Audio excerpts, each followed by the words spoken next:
Oke, selanjutnya ini adalah kritik Paulo Freire terhadap sistem pendidikan gaya Bank.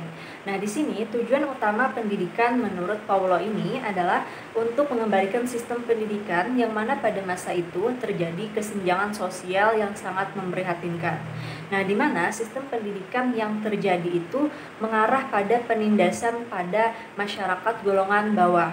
Nah, oleh sebab itu, berdasarkan hasil pengalaman dari Paulo ini, akhirnya dia itu melakukan suatu tindakan untuk melawan penindasan dan kesenjangan sosial.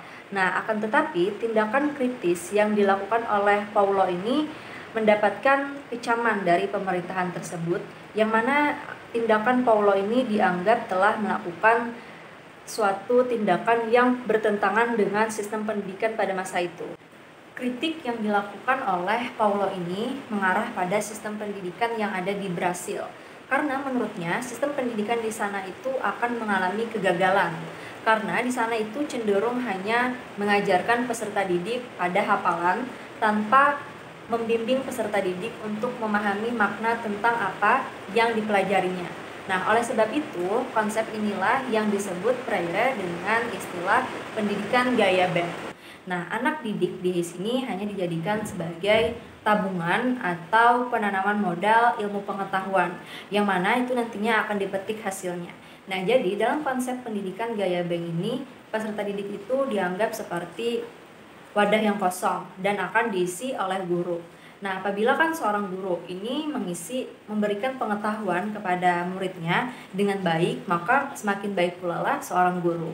Nah, dalam pendidikan konsep gaya Bank ini, pengetahuan di sini artinya adalah sebuah anugerah yang mana menganggap dirinya itu memiliki pengetahuan dan menganggap orang lain itu tidak memiliki pengetahuan apa-apa.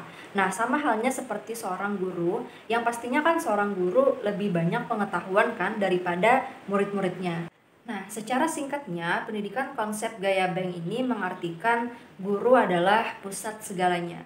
Seperti misalnya, guru mengajar dan pastinya murid belajar.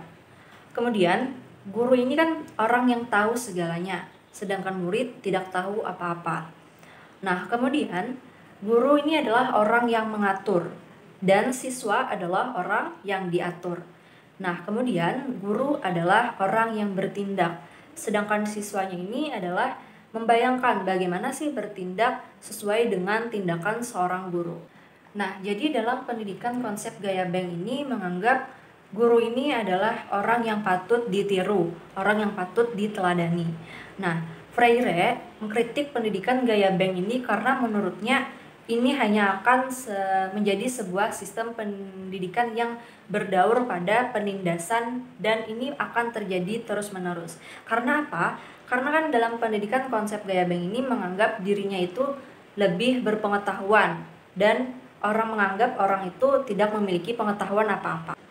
Nah, oleh sebab itu, Paulo Freire mengkritik sistem pendidikan gaya Bank ini karena dalam sistem ini siswa tidak diberi kebebasan dalam menyatakan pendapat. Nah, sama seperti yang saya jelaskan sebelumnya tadi, jadi dalam sistem ini siswa itu dianggap hanya seperti sebuah wadah yang kosong, yang mana itu akan diisi oleh guru dalam memori otak siswa tanpa mengetahui apa sih yang saya pelajari hari ini. Jadi mereka itu hanya menerima ilmu pengetahuan dari gurunya tanpa mengetahui makna apa yang sebenarnya dia pelajari.